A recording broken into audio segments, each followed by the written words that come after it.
Disgusting. Unbelievable. Outrageous. Certainly is outrageous as we now ride on board with the Williams as it makes its way heading through this next left-hander. And once again, Williams are going to be looking for a big run. Of course, Dominic Blyer and Nikodem Wisniewski in the fight this time around, but they've got several other cars in with the fight. The rolling start back again this time around. And there you can see the start-finish line as well, just dead ahead as they make their way through towards the first sector. Very soon we will be getting underway proper, and certainly at this point it is pedal to the metal, and it is go. Bono House certainly not forfeiting any lead advantage up at the front. It's already careered away in behind. Porsche Coanda notching themselves higher and higher. Joshua Rogers being at the wheel of that one as we now see the Williams and the G2 car come under close contention as they make their way through the first sector, out of the first horseshoe at Rodriguez International Horseshoe, and down now towards turn 4 at the dog leg. Got wheel-to-wheel action between Yuri Toman and Erhan Yovski as well, of course, representing the RHE team. It's now the Williams car gets pushed onto the grass and unfortunately has to forfeit. Wide line taken by the Audi, which will give the Williams a chance, but now as they make contact through, very nearly 3 wide, heading through the first sector. Can you see who's in this battle? How Sebastian Job done this? I think he's already in the top 6, isn't he? Outrageous. He's already in the top 6. Top 6. Oh my goodness, what an unbelievable performance of Sebastian James. He just sived his way through the field. I was like watching it being like, yeah, there's this fight, yeah, cool, yeah. So is that the 22 that I've just seen? And yes, it was. Sebastian Job has gone from basically the rear of the field to 6th. Not even in a lap, in half a lap. Now we start talking slipstream. He could definitely still win this race, and it would be the lowest position we've ever seen a race victory come from. It would be one of the most extraordinary performances, Lewis. If he pulls this off, he's already P5 and he's already knocked down Nikodem Wisniewski. As I alluded to before the start of the race, we of course did note that with some of the drivers that have already qualified, should we say, for Sweden in the top 24, of course, Sebastian Job currently leading that championship. He's on the move again, you know. He's currently chasing down Yuri Toman. He's right in his rear spoiler. Great chance here for the BMW to perhaps lofty his hopes yet again. He's got company, though, in behind because Jamie Fluke and Dominic Blyer are going at it, heading through the final sector as they enter sector 1 now on lap 2 of 9. Whoa. Again, outside line here for Fluke, who makes contact as they make their way through turns 2 and towards turns 3. Through towards the horseshoe is still Fluke, battling with Dominic Blyer. They make contact between the two Mercs. Nothing stops them. Again, further back, it's ART and Williams going at it again further on behind. Incredible. Yeah, it's actually Wisniewski. It's actually Wisniewski and all that who absolutely slammed into the rear as well in all of that. So a little dicey and a little scary. He absolutely slapped the rear of Yuri Toman. As we can see, plenty of the side-by-side behind all this. You've got Johan Harth on the inside of Dom Blyer, who's going back because it's going to be bad for Williams again. They're fighting for 2nd in the championship on the team side. A lot of money up for grabs for that. And you know, if they've got 2 drivers going through into the final, sure, that's from the previous race. But they would dearly love to have these 2 join them because, to be honest, Williams have been the team to beat so far here at Daytona. They have. They've got 2 cars in through to the final later on. They'd love to make it 4. They're right on the cusp of it too. Obviously, Sebastian Job has made that job that much harder by taking that 5th place away. Thibaut Canjibon now at the rear of the field as he looks to try and give chase on Isaac Price as well as Kevin Siggy. Of course, I did expect that to be Price up into the top end earlier on at the very start of the race, but Sebastian Job has pulled off an absolute worldie at the start of this race. Lap 2 of 9 will very soon become lap 3. Bono House still out in front. 3.5 tenths of a second is starting to be whittled down now to 3 tenths as Joshua Rogers puts his foot to the floor. Will he try a move here this time around, or will he just benefit off the slipstream, just waiting behind, be patient? We'll have to wait and see. Yuri Toman now under pressure from Sebastian Job this time too. Of course, Job now already knows that he's in with a chance of going into the final should he remain in this top 6 anyway, so might as well conserve the place. Jamie Fluke is in behind as well. He's currently in the last position possible to make it through to the final later on tonight, and looking really racy in behind. But Nikodem Wisniewski and Dominic Blyer are queuing up as Bono House comes under attack from Josh Rogers. Yeah, Rogers working his way down the inside, looking for a 24th victory in ESL R1. Very impressive from him to have done so. Bono House, again, shocked by all of this. He's only been in the top 6 14 times, and of all of that, he's only been on the podium twice. None of them have been victories. So it would be impressive to see him taking a victory in this race. To be fair, he's got the pace, he's got the car to do it. Kaiki Oliveira also into the mix with him, who also hasn't taken a victory. It's quite shocking when you see that. When you see these drivers always, you know, in the top 6, these fantastic drivers of the world of sim racing, not taking wins. It shows the strength of the field, and they're all basically in a race as to who could become the 31st winner in ESL R1. That's how many winners have we had? That's wild, 30 of them. We've come a long way since Katowice, all the way back in February earlier on this year. We've crowned champions, we've crowned round winners, we've crowned race winners, you name it, podium sitters. We've had plenty of them. And no less, this full season championship run has been stellar. Josh Rogers now leading the way with Bono House now relegated to second. Kaiki Oliveira, who has not left the rear and has in fact broken nearly a second on Yuri Toman. This is a great performance from Oliveira, who could yet nail down a podium here for the Furia team, which would be absolutely superb for them, seeing as the last one they achieved was back at Monza in the semi-final action of round 5. Be great for them to obviously levy a P3 this time around at Daytona in their first visit as well, as we're now seeing more squabbling further back as Sebastian Job sees himself in a fight for 5th place. Jamie Fluke took it away earlier on, and is now seeing Job move his way back ahead of Jamie Fluke, still though on the tail of Yuri Toman. Yeah, certainly so. And like we say, all these position switches, they're going to be happening throughout the race. Sebastian Job working up to 5th position on the first lap. But I think right now he might be a bit more patient to get past Yuri Toman because that gap's now a second as we see him move down the inside. Johan Hart on the inside of Dominic Blyer, the pole trying to hang on. If Job finishes first from last, I'm quitting sim racing forever. No, I'm with you. I am with you. I've already quit sim racing. That's why I commentate. Because watching people like this do this kind of work, it makes me sick inside and embarrassed at my own lack of pace. I'm with you. Oh, he's outrageous, isn't he? The superior talent of Sebastian Job, 5th fastest currently in this contingent, chasing down after Yuri Toman. He's done exceptionally well to do what he has done. Not many drivers can come from the back and make their way into the top 6 like he has done. Jamie Fluke in 6th place as well. Of course, the young Brit who is now looking to try and launch himself forward. 0.3 of a second off the back of Job now, with Toman in 4th place, just a second away from Kaiki Oliveira.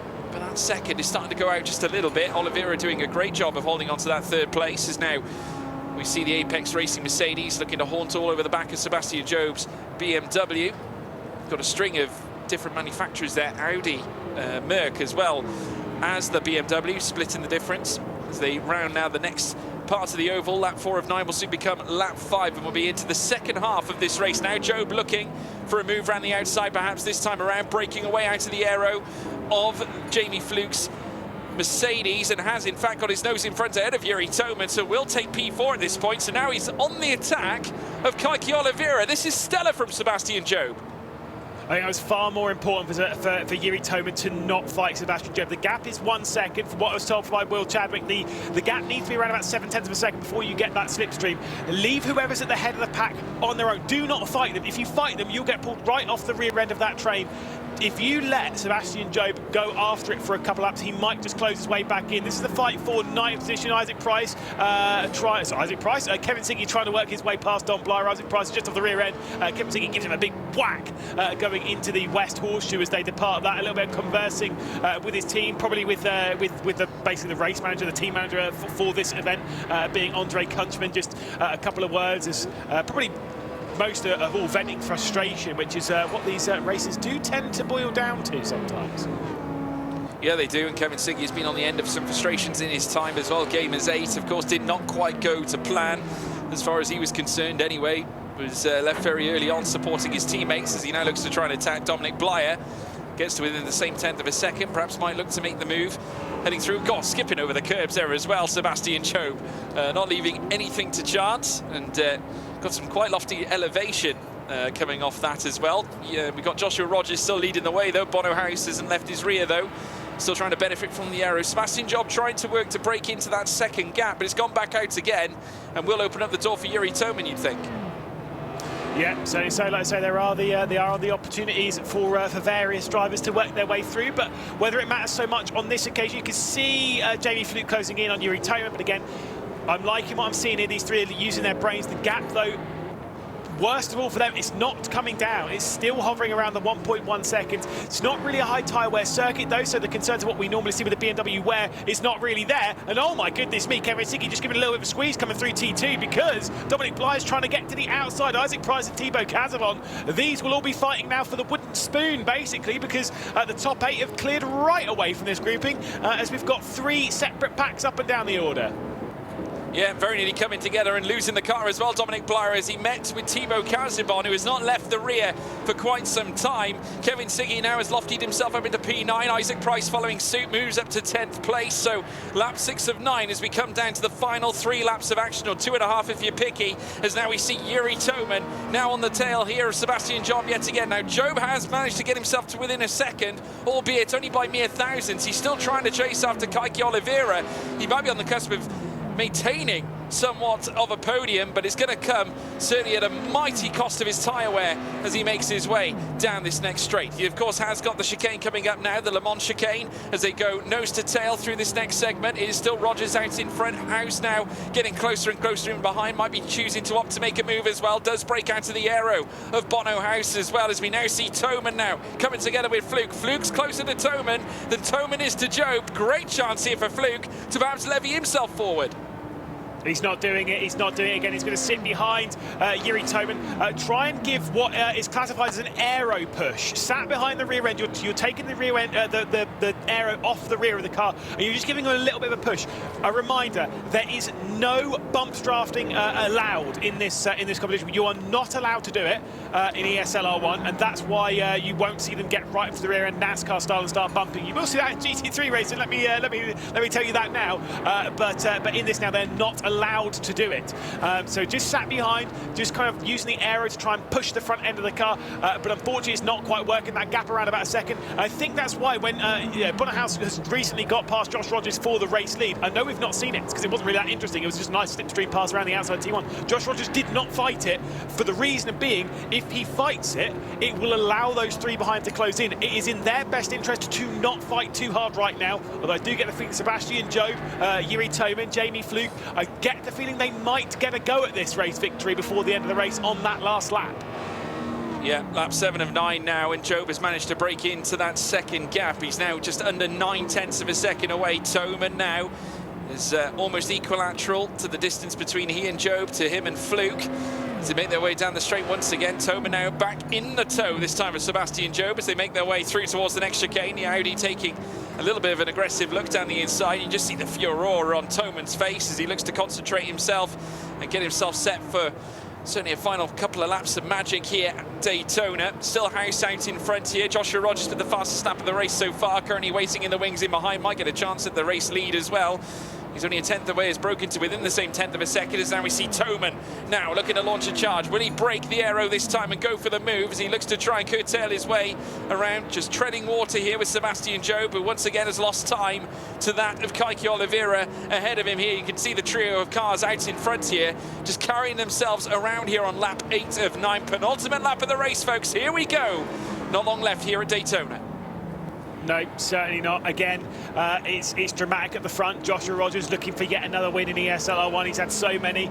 Like I've said before, Bonnerhouse, Kaiki Oliveira, they're looking to become the 31st different winner in ESL R1. That does include the majors. That does include Gamers 8 as well. So that, you know, inland, online, whatever, is every race. 30 different winners.